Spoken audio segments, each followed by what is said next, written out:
बिस्मिल्लाहिर्रहमानिर्रहीम, अस्सलाम वालेकुम। खेलों की खबरों पर तबसरों और तजियों से स्कोर के एक और प्रोग्राम के साथ सैयद याया हुसैनी आपकी खिदमत में हाजिर है। पाकिस्तान और इंग्लैंड की क्रिकेट टीमों के दरमियान 7 T20 मैचों की सीरीज़ अपने अख्ताम को पहुंची। पाकिस्तान और इंग्लैंड की क्रिकेट टीमों के दरमियान खेले जाने वाली 7 T20 मैचों की सीरीज़ के 7वें और आखिरी मैच में इंग्लैंड की क्रिकेट टीम ने पाकिस्तान को शिकस्त देकर सीरीज़ को 3 के मुकाबले में 4 मैचों से अपने नाम कर लिया। पाकिस्तान और इंग्लैंड के दरमियान खेले जाने वाली इस सीरीज़ का पहला मरहला नेशनल स्टेडियम कराची में खेला गया, जहां पाकिस्तान टीम ने पहला मैच हारने के बाद दूसरे मैच में कामयाबी हासिल की, फिर तीसरे मैच में इंग्लैंड की टीम ने कामयाबी हासिल की, चौथे मैच में पाकिस्तान टीम जीती। फिर लाहौर के दूसरे मरहले के पहले मुकाबले में इंग्लैंड की टीम को पहले मैच में नाकामी का सामना करना पड़ा। पाकिस्तान की टीम ने 2 के मुकाबले में 3 मैचों की बर्तरी हासिल की और एक मैच जीतकर पाकिस्तान टीम सीरीज़ अपने नाम कर सकती थी, लेकिन सीरीज़ के आखिरी 2 मैचों में इंग्लैंड की टीम ने पहले मैच जीता, सीरीज़ को बराबर किया और फिर आखिरी मैच में उन्होंने पाकिस्तान को हराकर सीरीज़ को 3 के मुकाबले में 4 मैचों से अपने नाम कर लिया।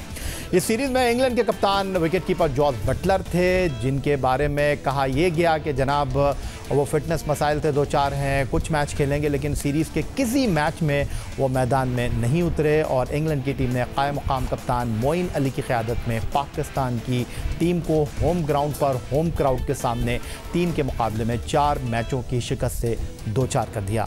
गुफ्तगू के लिए जनाब लंदन से वीडियो लिंक पर हमें ज्वाइन कर रहे हैं पाकिस्तान के टेस्ट ऑलराउंडर यासिर अराफात साहब, और टेलीफोन लाइन पर हमारे साथ मौजूद हैं पाकिस्तान के test wicket keeper Akmal family का एक बड़ा नाम कामरान अकमल साहब लाहौर से टेलीफोन लाइन पर हमारे साथ मौजूद हैं। आपको भी खुशामदीद कहेंगे। पहले सीधा लंदन चलेंगे जहां वीडियो लिंक पर यासिर हमारे साथ मौजूद हैं। यासिर, इंग्लैंड की टीम कई बड़े नामों के बगैर इस सीरीज़ में खेली, ख़ासतौर पर जॉस बटलर के हवाले से इत्तलात थी कि शायद वो आखिरी T20 मैच खेलेंगे, वो भी नहीं खेले। फिर इस सीरीज़ में हमने देखा वुड को सिर्फ 2 मैच तक महदूद रखा इंग्लिश टीम ने, वोक्स को उन्होंने 3 मैच, इस सीरीज़ में 2 मैच उन्होंने खिलाए। फिर इस सीरीज़ में इंग्लैंड की टीम को जॉनी बैरस्टो की खिदमत हासिल नहीं थी, बेन स्टोक की खिदमत हासिल नहीं थी, ख़राब कारकर्दगी की वजह से उन्होंने जेसन रॉय को ड्रॉप किया। तो इस कामयाबी को आप किस तरह देख रहे हैं? सबसे पहले तो बहुत शुक्रिया। दूसरा ये है कि जो आपका सवाल है उसमें ये है कि अगर इस पूरी सीट को देखा जाए ओवरऑल 3-4 हुई है, मगर ये है कि अगर आपने इंग्लैंड की बात जिस तरह कर रहे हैं तो इंग्लैंड ने उनकी जो थी वो rotation policy in the sense की थी, उन्होंने वर्ल्ड कप को देखते हुए अपनी जो फाइनल 11 थी, वो बैटिंग ऑर्डर हो या उनकी बॉलिंग हो, उनको उसको मद्देनजर रखते हुए अपनी ये सीरीज खेली है। वेयर पाकिस्तान ने ऑब्वियसली थोड़े लड़के ट्राई भी किए हैं, मगर उनका वो एम नहीं था। एम मेनली ये था कि ये सीरीज जीती जाए, मगर उसके बावजूद देखें आप जो पाकिस्तान ने मैचेस जीते हैं एक मैच के अलावा जो 10 विकेटों से, उसके अलावा आप देखें जो मैच 2 पाकिस्तान ने जीते बड़े ही क्लोज मैचेस से, वो इधर साइड दोनों तरफ जा सकते थे। वेयर इंग्लैंड ने जो मैचेस जीते वो 1 साइडेड मैचेस जीते। आप देखें कोई 6 विकेटों से 8 विकेटों से, का मैच भी अगर आप देखें बहुत ही कन्विंसिंगली तरीके से जीता। और पाकिस्तान की जो थोड़ी सी जो साइकी है, जो माइंडसेट है, वो जब टॉस होता है तो जब बाबर आजम आके पिच पे कहते हैं कि 160-170 पार स्कोर है, अगर आप देखें कि इंडिया और साउथ अफ्रीका का जो मैच हुआ 200 प्लस वहां पे हुआ, इंग्लैंड ने 200 प्लस आज किया, तो हमें अपना जो है माइंडसेट को थोड़ा बेहतर करना पड़ेगा। ठीक है, मजीद गुफ्तगू करेंगे यासिर आपसे। अब टेलीफोन लाइन पर हमारे साथ test wicket keeper Kamran Akmal भी शामिल हो गए हैं, उनको भी प्रोग्राम का हिस्सा बना लेते हैं। कामरान, खुशामदीद कहूँगा सबसे पहले आपको। और इस सीरीज़ में एक मैच हम जीत रहे थे, एक वो जीत रहे थे, लेकिन आखिरी 2 मैचों में इंग्लैंड की टीम ने हमारे ख़िलाफ़ कामयाबी हासिल की और आखिरी 2 मैचों में तो उन्होंने एकतरफ़ा मुकाबले के बाद हमें नाकामी से 2-4 किया। खेल में हार जीत हो जाती है, लेकिन इस सीरीज़ में अगर कराची का आखिरी मैच और लाहौर का पहला मैच उसको देखा जाए, जहां बिलतरतीब हम 3 और 6 रन से जीते, अगर उन कामयाबियों को पसे पूछ डाल दें तो इस सीरीज़ में इंग्लिश टीम का अपर हैंड हमें दिखाई दिया। देखिए, बहुत शुक्रिया याया भाई, और अस्सलाम वालेकुम यासिर को, और बड़े अच्छे बात इसकी बात सुनी है। और बिल्कुल सही कहा यासिर ने कि इंडियन टीम जो भी मैच जीती है बिल्कुल साइड पे एवरेज टीम पाकिस्तान टीम को समझ के वो जीतते हैं। हम लोग जो जीते हैं वो, और हम लोग बड़ी मुश्किल से जीते हैं, बड़ी एफर्ट करके जीते हैं, उनको इतनी एफर्ट करनी नहीं पड़ी। मेरे ख्याल से जो वो मैचेस हारे हैं वो अपनी गलतियों की वजह से हारे हैं, बुरी क्रिकेट की वजह से वो हारे हैं। जो हम लोग मेरे ख्याल से 3-7 से इंग्लैंड जो मैच सीरीज जीती है, नहीं तो अच्छी क्रिकेट खेलते तो ये 7-0 ही होना था, क्योंकि हमारी टीम में एबिलिटी इतनी है सिलेक्शन ऐसी है। मैंने ये जब टीम अनाउंस की थी उस वक्त कहा था कि क्या चीफ सिलेक्टर साहब ने या जिनके हाथों में क्रिकेट है, डोमेस्टिक प्रोसेस सारा क्रिकेट का सिलेक्शन का, क्या आंखों पे पट्टी बांध के उन्होंने टीम अनाउंस की थी?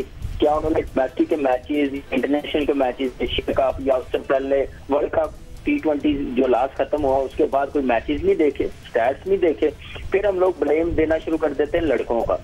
तो खेल रहे हैं, उनको खिलाएंगे वो तो खेलेंगे, लेकिन जब चेक एंड बैलेंस नहीं होगा, कोई अप्रोच नहीं होगी सिलेक्शन की, इंटरनेशनल टीम की क्या नाम है परफॉर्मेंस नहीं देखी जाएगी, डोमेस्टिक की नहीं देखी जाएगी, तो रिजल्ट ऐसे ही आएंगे। ठीक है, और अब अमेरिका से हमें टेलीफोन लाइन पर ज्वाइन कर रहे हैं वनडे क्रिकेट में पहली हैट्रिक करने वाले पाकिस्तान के test fast bowler qualified coach Jalaluddin sahab, जिनका शायद पाकिस्तान से जनाब दिल भर गया है क्योंकि अब वो अमेरिका में जाकर कोचिंग कर रहे हैं, ये तो वही बताएंगे। लेकिन जलालुद्दीन साहब, आपकी एक वीडियो में देख रहा था और आपने टेक्निकली जो है वो टीम की खामियों को डिस्क्राइब किया।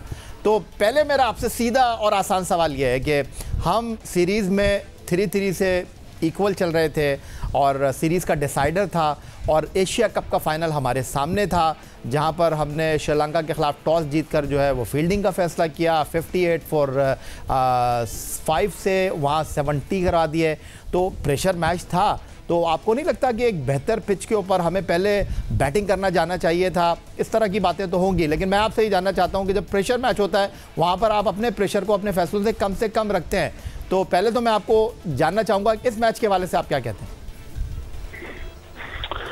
Thank you Yasir and Kamran, सबको सलाम मेरा। देखिए, जो बात अभी यासिर ने भी की है मैं उससे 100% एग्री हूँ कि हमारी जो क्रिकेट डेवलपमेंट है या जो हमारे प्लेयर हैं उनके और इंग्लैंड के प्लेयरों में कंपैरिजन ही नहीं है, वो उस स्टैंडर्ड पे है ही नहीं। तो एक तो बड़ा ये आपको हम मानते नहीं है ये बात कि हमारे जो प्लेयर इस वक्त खेल रहे हैं वो उनका उनसे कंपैरिजन नहीं है। जहाँ तक आपने बात की कि टॉस जीत के पहले बॉलिंग क्यों की, तो बजाय पिच में तो कुछ ऐसा चीज थी नहीं जिसको अमूमन डिसीजन लेते हैं कि कुछ बेनिफिट मिल जाए शुरू के 5-6 ओवर में, वो तो नजर नहीं आया। तो शायद फिर यही था कि चेस करना चाह रहे थे, तो चेस करने में तो हमारी स्ट्रेंथ इतनी है नहीं, हम सिर्फ 2 प्लेयरों पे डिपेंड करते हैं जिसमें बाबर आजम और रिजवान। तो वो अजीब व गरीब डिसीजन कह सकता हूँ उसको, क्योंकि पहले आप टारगेट सेट करके फिर भी हमने मैच जीते। हमारी बॉलिंग समहाउ अंडर प्रेशर बेहतर किया है सीरीज में, और बैटिंग तो हमारी सिर्फ वही है जो 2 प्लेयर हैं, अगर वो चलते हैं तो हम मैच जीतते हैं। तो बड़ी लिमिटेशंस हैं और इस मैच को तो वन साइडेड जीता। मैंने ये कहा था इस मैच के बारे में, जो आप शायद वीडियो वाली बात करें, वैसे तो मैं हर मैच के बाद ही वीडियो निकाल रहा था। मेरा एम ये था कि इस मैच को हमने देखा कि हम बॉलिंग पिच पे तो हरा सकते हैं इंग्लैंड को, हम बैटिंग पिच पे हम नहीं हरा सकते, क्योंकि हम बैटिंग पे भी हम 170-180 करते हैं, तो इंग्लैंड तो बैटिंग पिच पे 200 करता ही करता है। तो बॉलिंग पिच पे ये चांस हो सकता था कि हम 150 करते तो हम उन्हें आउट कर सकते थे। हमने देखा कि एक आध मैच में इंग्लैंड ने स्पिन बॉलिंग को इतना अच्छा नहीं खेला, तो ये प्लानिंग कैसा हो सकता था। मगर चले, अब तो खैर सीरीज वो ले गए और ले जानी भी उन्हें चाहिए थी, डिजर्विंग थे। जो सब बात कर रहे हैं, मैं ये कहूँगा इस पूरी सीरीज में सिर्फ एक ही हारिस रऊफ को हमने कुछ थोड़ा चेंज देखा जो उन्होंने। ठीक हो गया जलालुद्दीन साहब, आप हमारे साथ जुड़े रहेंगे क्योंकि इस वक्त जो सबसे बड़ा सवाल है कि जी मिडिल ऑर्डर में रन्स कैसे होंगे। इफ्तिखार, आसिफ अली, खुशदिल शाह, सारा नज़ला इन बेचारों पर गिर रहा है। और कामरान जिस तरह कह रहे हैं, भाई प्लेयरों के ऊपर सारी चीज़ डालकर आप भरी जिम्मा नहीं हो सकते, और मैं इनके बात से बिल्कुल मुत्तफिक हूँ, दुरुस्त फरमा रहे हैं, क्योंकि आप वो लोग हैं जो प्रैक्टिकली इस खेल के साथ इन्वॉल्व रहे ग्राउंड के अंदर। तो बहरहाल कोचिंग स्टाफ का कोई ना कोई किरदार तो ज़रूर होता है, और बैटिंग कोच की हैसियत से मोहम्मद यूसुफ साहब ड्रेसिंग रूम में मौजूद हैं, और जब उनसे सवाल होता है, जब उन पर तनकीद होती है, तो वो तनकीद अपने ऊपर लेने के बजाय क्या बोलते हैं, ज़रा वो आपको दिखा देते हैं। आपने बात की कि बात हो रही है, यकीन करें अगर सलूशन भी दें और बात भी करें हमारे साथ और तनकीद भी करें, मैं तनकीद का कभी भी बुरा नहीं मनाऊंगा, लेकिन वो रेलेवेंट होनी चाहिए कि हाँ ये बात है, ये ऐसे होनी चाहिए, ऐसे। अगर आप देखें तो मिडल ऑर्डर ने अभी एशिया कप में परफॉर्म किया, ये नहीं कि सारे ही कर देंगे, एक दो करते हैं किसी भी फॉर्मेट में आप देखें। तो वहाँ एक मैच में हमें मैच जितवाया इंडिया के ख़िलाफ़ नवाज़ ने, एक मैच में शदाब ने जितवाया, एक मैच में पहली बैटिंग करते हुए मिडल में आके खुशदिल ने स्कोर किया था। तो ये हर मैच में हर प्लेयर नहीं कर सकता। बाबर से बैड लक हो गई, वहाँ बैड फॉर्म थी या जो भी था, लेकिन अब उसने कितनी ज़बरदस्त इनिंग, मैच ही जितवा दिया, वर्ल्ड रिकॉर्ड ही बन गया। हर मैच में लाजमी नहीं कि सारे प्लेयर स्कोर करेंगे, कभी कोई करेगा कभी कोई करेगा, लेकिन जहाँ कोई चीज़ें ज़रूरत की हैं जैसे इनको नज़र आ रही हैं, वैसे मेरे ख्याल सारे देख रहे हैं और सारे काम भी कर रहे हैं, जो हमसे हो सकता है वो भी कर रहे हैं, और लड़के भी पूरी कोशिश कर रहे हैं कि उस पर अप्लाई करें, मेहनत कर रहे हैं। देखिए एंड ऑफ द डे हर बंदा ये चाहता है कि वो परफॉर्म करे, कोई ऐसा बता दे जो परफॉर्म नहीं करना चाहता। हाँ ये ज़रूर है कि हमें निशानदेही होनी चाहिए और उस पर काम होना चाहिए, वो अल्हम्दुलिल्लाह हो रहा है, कोशिश कर रहे हैं। अगर आप देखें कुछ चीज़ें ये आपको नज़र भी आई होंगी कि कुछ लड़के अब एक्स्ट्रा कवर भी मार रहे हैं, स्वीप शॉटें भी मार रहे हैं, कोशिश कर रहे हैं कि इन चीज़ों को बिल्ड करें, क्योंकि मिडल्स के ओवर में आपको ये शॉटें खेलना बड़ी ज़रूरी होती हैं। आप गैप में खेलें, अब दुनिया के दूसरे प्लेयर देखें वो कोशिश करते हैं गैप में खेलने की, हमारे प्लेयर भी ये अब कोशिश कर रहे हैं खेलने की कि हम गैप में खेलें, स्वीप शॉटें मारें, रिवर्स स्वीप मारें, एक्स्ट्रा कर खेलें, सीधी निकल के मारें, कदम यूज़ करें। ये सारी चीज़ें हो रही हैं आहिस्ता आहिस्ता, देखें ये चीज़ें चल रही हैं और इंशाल्लाह अल्लाह ने चाहा तो बेहतरी आएगी। मैं तो हैरान रह गया हूँ ये गुफ्तगू सुन के। कामरान अकमल साहब, सीधा मैं आपकी तरफ आऊँगा, और मुझे नहीं लग रहा कि मोहम्मद यूसुफ साहब ये पाकिस्तान क्रिकेट टीम की कोचिंग कर रहे हैं, किसी क्लब की कोचिंग कर रहे हैं, किसी स्कूल की टीम की बात कर रहे हैं, किसकी बात कर रहे हैं वो? देखिए याया भाई, यूसुफ भाई का इसमें मैं क्या ब्लेम दूं। आप देखेंगे सिलेक्शन की पॉलिसी क्या है।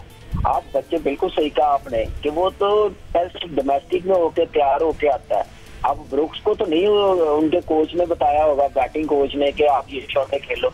वो 80 मैच खेल के आया हुआ, उस हिसाब से उसकी सिलेक्शन हुई है। और हमारे यहाँ पे अलमिया ये है कि हम लोगों का पर्सनल एजेंडा बड़ा है, चाहे वो चीफ सेलेक्टर हो, चाहे वो टीमों के कोचिज हो, वो अपना एक एम लेके आते हैं, किस लड़के को मैंने प्रमोट करना है, किस लड़के को चौथे 5वें नंबर के प्लेयर्स को लेके आना है। अगर कोई प्लेयर 5000 रन जिसके हैं वो सेकंड 11 में है। कहाँ आज मुझे बताएं शर्जील, कहाँ आज अहमद शहजाद, कहाँ पे अदनान उमर है, खुरम कहाँ, क्यों नहीं T20 खेला, ये कोई पूछने वाला? ठीक है कामरान अकमल साहब, आपका बहुत शुक्रिया। मैं वक्त देने के लिए लाहौर से टेलीफोन लाइन पर हमारे साथ मौजूद थे, और यासिर अरफात लंदन से वीडियो लिंक पर अलबत्ता हमारे साथ मौजूद रहेंगे, और अमेरिका से टेलीफोन लाइन पर जलालुद्दीन साहब ने हमें ज्वाइन किया, आप भी हमारे साथ मौजूद रहेंगे। एक ब्रेक की तरफ बढ़ते हैं, ब्रेक से वापस लौटेंगे तो मज़ीद गुफ्तगू करेंगे अपने मेहमानों से।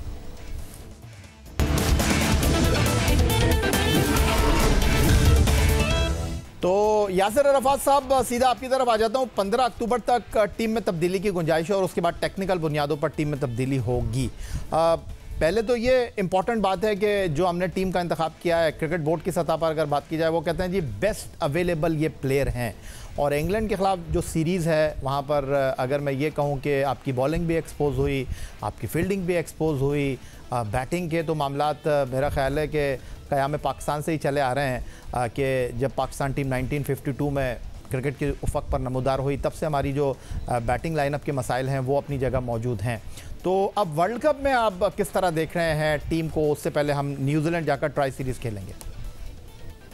खुदा का वास्ता इस दफ़ा कोई चेंजेस नहीं करनी चाहिए, क्योंकि अगर अभी चेंज करेंगे तो सारा, जब खुदा ना खासा वर्ल्ड कप में 19-20 होगा तो प्लेयरों पे डाल देंगे कि जो प्लेयर हमने चेंज किए थे। इनको ये जो साल का जो इनका पीसीबी का जो वर्जन है ना, कि हमने पूरा साल लड़कों पे इन्वेस्ट किया है, प्लानिंग की है, इन्हीं प्लेयर्स के साथ जाना चाहिए। और हमारी विशेष है कि अच्छा परफॉर्म करें। जो परफॉर्मेंस अभी है उससे लगता तो नहीं है, मगर आप जब चेंजिंग करेंगे तो आप देखिए क्या गारंटी है कि जो आप नए लड़के लेके आएंगे वो परफॉर्म करेंगे। जिन लोगों को आप खिला रहे हैं, जो कोचिंग स्टाफ के साथ मतलब यूज्ड टू है उनके साथ, तो उन्हीं को रहने दें।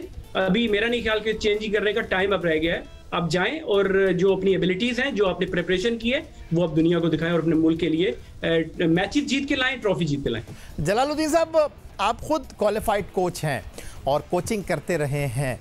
ये जो सकलैन मुश्ताक का माइंड सेट है, और अब मेंटोर होंगे मैथ्यू हेडन, वर्ल्ड कप पिछले साल भी हमारे साथ थे, अब भी होंगे। फिर मोहम्मद यूसुफ साहब 88 टेस्ट मैच पाकिस्तान के लिए खेले, पाकिस्तान के कप्तान भी रहे। और 2007 में जब आईसीसी वर्ल्ड T20 हो रहा था तो उस वक्त के चीफ सेलेक्टर सलाउद्दीन सल्लू साहब ने इनको टीम से ड्रॉप कर दिया था, और रज़ाक को भी। और उनका कहना ये था कि जी ये T20 क्रिकेट के मामलात को हैंडल नहीं कर सकते। तो अब वो आपकी टीम के बैटिंग कोच बन गए हैं। तो सारा मलबा हम खिलाड़ियों पर डालकर बरी ज़िम्मा हो जाएं, या जो ड्रेसिंग रूम में लोग बैठे हैं उनका भी कोई किरदार है, क्योंकि आप खुद कोच रहे हैं? देखिए, कोई बड़ी जिम्मा नहीं हो सकता। जितना प्लेयरों का रिस्पॉन्सिबिलिटी है उसी तरह टीम मैनेजमेंट की रिस्पॉन्सिबिलिटी। जो टीम का हेड कोच होता है वो परफॉर्मेंस कोच होता है, उसका काम ही टीम को जिताना होता है, बाकी बातें बाद में आती हैं। तो कोई अपने आप को एक्सक्लूड नहीं कर सकता। अगर परफॉर्मेंस खराब है तो उसको रिस्पॉन्सिबिलिटी लेनी होगी और दोनों लोग जिम्मेदार होते हैं। प्लेयर जिसको रोल दिया गया है, अब अगर वो खेला इस लेवल पे तो उसका मतलब ये वो उस काबिल है कि उसको इंटरनेशनल क्रिकेट में लाया। जब वो परफॉर्म नहीं कर रहा तो वो रिस्पॉन्सिबल है जो उसको रोल दिया गया। मुझे लगता है ऐसा है कि जो टीम, मैं तो बाहर डिसीजन मेकिंग से अंदाजा लगा सकता हूँ, अंदर क्या बातें हो रही मुझे नहीं पता। उसमें कुछ चीजें ऐसी हैं जो कि कोई लगता है कि टीम सेटअप जो मॉडर्न डेज का है वो नहीं है। हम पहले वैल्यूज सेट करते हैं टीम में और उन वैल्यूज को के थ्रू हम रोल डिफाइन करते हैं और फिर उसी की बेसिस पे हम अकाउंटेबिलिटी करते हैं प्लेयर्स की। तो ऐसा कुछ नजर नहीं आ रहा है। जैसे आज भी मैच एक दफा जब 2 आउट होते हैं उसके बाद हम ऐसा लगता है मैच जीतने का मूड ही नहीं है, तो नॉर्मल बैटिंग शुरू हो जाती है, टारगेट क्या है, आप खेल कुछ और होते हैं। तो ये सारी चीजें अकाउंटेबिलिटी में आती हैं वंस जब आप रोल सेट करेंगे। तो ऐसा कुछ मुझे नजर नहीं आ रहा। टीम एक चल रही है, बस चल रही है। जहां तक तुमने यासिर से सवाल किया कि चेंजेस, तो मैं चेंजेस पे भी एक बात कर चलूं, ये प्लेयर है या कोई और आ जाए, क्योंकि हमारा जो लेवल ऑफ प्लेयर का स्टैंडर्ड है माशाल्लाह चंद प्लेयरों के, वो इस लेवल पे अभी मैच्योर नहीं है या उनको अभी डेवलप नहीं किया गया। मैं तो ये कहूँगा हमें स्किल्ड प्लेयर चाहिए जो कंसिस्टेंसी से परफॉर्मेंस है, कंसिस्टेंसी शो करके प्लेयर की कि वो कितना अच्छा बुरा है। टैलेंट होना अपनी जगह अलग बात है और स्किल्ड होना एक अलग बात है। तो हमारे पास स्किल्ड प्लेयर नहीं है। जैसे यासिर कह रहे इंग्लैंड वाले कहे कि सालों एक शॉट पे प्रैक्टिस करते हैं तब जाके वो उनमें परफेक्शन आती है। तो हमें यहाँ कुछ बहुत कुछ, मैं 10 सालों से ही शायद कह रहा हूँ, उससे भी ज्यादा डेवलपमेंट हमारी बड़ी पुअर है। टैलेंट, बेसिक टैलेंट बहुत है, डेवलपमेंट जीरो है। जब हम इंटरनेशनल लेवल पे आते हैं तो हमें बहुत सारे फ्लॉज होते हैं और हम मुश्किल सिचुएशन में परफॉर्म नहीं कर पाते। तो अब जनाब टेलीफोन लाइन पर हमारे साथ मौजूद हैं सीनियर स्पोर्ट्स जर्नलिस्ट और एक्सप्रेस न्यूज़ पर एक्सप्रेस स्पोर्ट्स पेज के मेज़बान मिर्ज़ा इकबाल बेग साहब। आपको भी हम प्रोग्राम में खुशामदीद कहते हैं। तो मिर्ज़ा इकबाल बेग साहब, आपसे मैं पूछूंगा कुछ शान मसूद के हवाले से, क्योंकि कहते हैं जी मीडिया के दबाव पर बहुत ज़्यादा फैसले किए जाते हैं। तो शान मसूद की जो पहले T20 मैच में बैटिंग आई तो 7 गेंदों पर 7 रन उन्होंने स्कोर किए। दूसरे मैच में उनकी बैटिंग नहीं आई। तीसरे मैच में उन्होंने 40 बॉल पे 65 नॉट आउट किए। फिर उन्होंने 19 गेंदों पर 21 रन बनाए चौथे T20 मैच में। 8 गेंदों पर 7 रन बनाकर वो 5वें मैच में आउट हुए। फिर 2 गेंदों पर कोई रन बनाए बगैर आउट हुए और आखिरी मैच में उन्होंने 56 रन स्कोर किए। तो आपको लगता है कि शान मसूद को जो टीम में शामिल किया गया दबाव पर या कारकर्दगी पर, उन्होंने अपनी कारकर्दगी से मुतमईन किया या नहीं?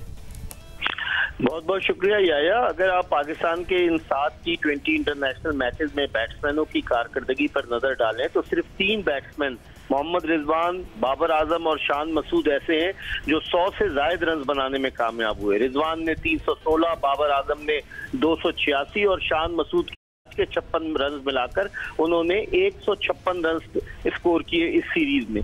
तो ये शान मसूद ने अपनी सिलेक्शन को जस्टिफाई किया। अब आप देखें, उन्हें यॉर्कशायर ने अपनी काउंटी का कप्तान बना दिया है।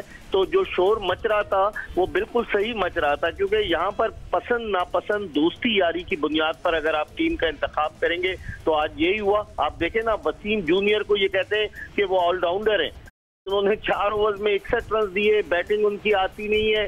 किस बेसिस पर वो खेल रहे हैं? उनसे तो अच्छे हसनैन थे, हालांकि उनके 1-2 छक्के भी लगे, लेकिन उन्होंने अच्छी बॉलिंग की। तो मैं समझता हूं कि जिस तरीके की पाकिस्तान की बैटिंग है, शान की आपने बात की, तो बाबर और रिजवान के बाद तीसरे बेहतरीन बैट्समैन के तौर पर उभर कर सामने आए। यासिर अरफात साहब इस वक्त हमारे साथ वीडियो लिंक पर हैं। जलालुद्दीन साहब अमेरिका से टेलीफोन लाइन पर मौजूद हैं। तो यासिर अरफात साहब, अब जो है वो पुलों के नीचे से पानी गुजर चुका है और सर पर है ICC वर्ल्ड T20, दिनों की बात रह गई है। तो इस टीम की स्ट्रेंथ है क्या, मैं आपसे जानना चाहता हूं, क्योंकि ओपनर के ऊपर हम भरोसा कर नहीं पा रहे। बाबर आजम और रिजवान जो कि इस वक्त ICC T20 रैंकिंग में टॉप बैट्समैनों में शुमार होते हैं, उनके खेलने के अंदाज पर हमें एतराज़ है। बॉलर्स हमारे पास टॉप क्लास हैं, लेकिन इस सीरीज़ में 3 मरतबा हमने 200 रन करा दिए। श्रीलंका के खिलाफ एशिया कप के फाइनल में हम 55 पे 5 से 170 करवा देते हैं। फील्डिंग का स्टैंडर्ड आपके सामने है। तो हमारी स्ट्रेंथ है क्या, अगर मैं आपसे पूछूं तो? देखिए, यही एक अफसोस की बात है कि जो हमारी स्ट्रेंथ है वही जो है हमारे मैच को हारने की वजह बनती है कि जिस तरीके से हम कहते हैं कि हमारा ओपनिंग स्टैंड बड़ा अच्छा जाता है, मगर उसके बावजूद भी हम लोग 160 170 पे जाते हैं, जाके हम फिनिश करते हैं। तो मैंने शुरू में प्रोग्राम के कहा था कि टीमें 200 प्लस कर रही हैं। इंडिया के मैंने एग्जांपल दी मैच की जो हो रही है, इस मैच में देखें इंग्लैंड ने जिस तरह की, देखिए रूट कॉज को देखना चाहिए। अभी वो यूसुफ भाई की आप थोड़ी देर पहले बात कर रहे थे, तो रूट कॉज क्या है कि हमारे प्लेयर्स परफॉर्म क्यों नहीं कर रहे? वो कह रहे हैं कि अभी सीखेंगे, वो कह रहे हैं कवर में भी मार लेंगे, स्वीप करना भी सीख रहे हैं, वो तो ये कह रहे हैं। जी, पाकिस्तान टीम सीखने के लिए होती है, वो डोमेस्टिक लेवल पे देखें। रूट कॉज की जो मैं बात कर रहा हूँ, हमारे जो junior, not junior, even junior level और डोमेस्टिक लेवल पे जो कोचेज हैं, जलाल भाई भी यहाँ मौजूद हैं, तो ये वहां पे जहाँ काम होने वाली बात है, जो टाइम है जहाँ पे काम होना चाहिए, वहां पे मैं समझता हूँ उस लेवल का काम नहीं हो रहा। मुझे क्योंकि मैं सिस्टम में रहा हूँ, गुजरा हूँ, मैंने देखा है जो कोचिंग का फिलॉसफी हमारे मुल्क में है वो ये है कि पूरा दिन आपने कुर्सी पे बैठे रहना है। हमारे कोचेस फोन पे बात करते रहते हैं। अगर आप उनका फोन चेक करें हमारे कोचेस का during the match, I don't know आजकल क्या फोन उनको अलाउ है कि नहीं अलाउ, 3-3 4-4 घंटे फोन पे सिर्फ हमारे कोचेस लगे रहते हैं। तो प्लेयर के साथ क्या काम करेंगे? बेन डकेट आप देखें, जिसने बेहतरीन मिडल में आके ब्रुक्स ने परफॉर्म किया, बेन डकेट अभी वर्ल्ड कप की टीम में नहीं है उनके, ये तो उनकी वही सेकंड टीम थी। और जो लोग इंप्रूव करते हैं, या ये जो आप शॉटों की बात कर रहे हैं कि हर किस्म की शॉट मिडल में आगे खेलते हैं, हमारे प्लेयर क्यों नहीं खेल रहे? देखिए पास में हुआ करता था, स्लैब पे प्रैक्टिस की जाती थी जब ऑस्ट्रेलिया या न्यूजीलैंड आप जाते थे, क्योंकि आपने बाउंसर्स की प्रैक्टिस करनी है। मैंने हार्डली आजकल किसी कोचेस को या अपने प्लेयर्स को उन चीजों की प्रैक्टिस करते हुए देखा होगा कि जिन कंडीशन में हम जा रहे हैं कि हम उनकी तैयारी कर रहे हैं। हम अभी भी उसी चीज में लगे हुए हैं कि हमारा पावर प्ले कैसा जा रहा है, हमारा मिडल ऑर्डर फ्लॉप जा रहा है। बहुत शुक्रिया आपका यासिर अरफात साहब, लंदन से हमारे साथ वीडियो लिंक पर मौजूद थे। बहुत शुक्रिया आपका जलालुद्दीन साहब, हमारे साथ टेलीफोन लाइन पर अमेरिका से मौजूद थे। और बहुत शुक्रिया आपका मिर्ज़ा इकबाल बेग साहब, कराची से आप हमें टेलीफोन लाइन पर ज्वाइन कर रहे थे और ब्रेक से पहले हमारे साथ मौजूद थे test wicket keeper Kamran Akmal sahab, Lahore से टेलीफोन लाइन पर। तो यही था जनाब आज का हमारा ये प्रोग्राम। स्कोर की पूरी टीम के साथ सैयद याहिया हुसैनी को अगले प्रोग्राम तक के लिए इजाज़त दीजिए। अल्लाह हाफ़िज़।